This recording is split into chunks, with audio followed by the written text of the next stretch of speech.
Occupation motivation. Germany's desire to occupy and dominate Europe during World War II was driven by a combination of political, ideological, economic and strategic motivations under the leadership of Adolf Hitler and the Nazi regime.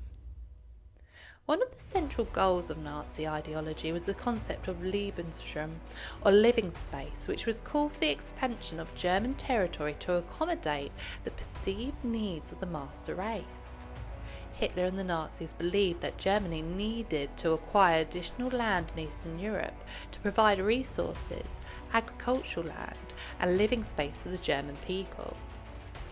The Nazis' racial ideology, based on the belief in the Aryan supremacy and the inferiority of other races, fueled their desire to establish a racially homogeneous empire in Europe.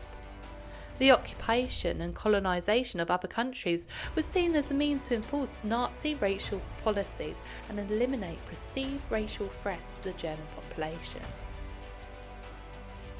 Germany sought to occupy and exploit the economic resources, industrial capacity and raw materials of European countries to support its war effort and economic ambitions.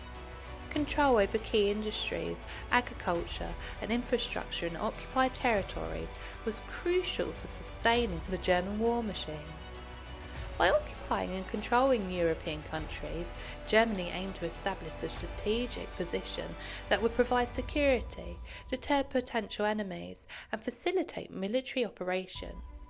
Occupied territories served as buffer zones, supply bases, and staging areas for further expansion and defence against Allied counterattacks.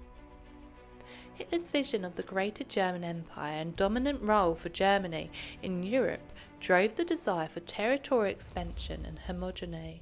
The Nazis sought to establish a new order in Europe under German leadership, reshaping the political landscape and exerting control over neighbouring countries.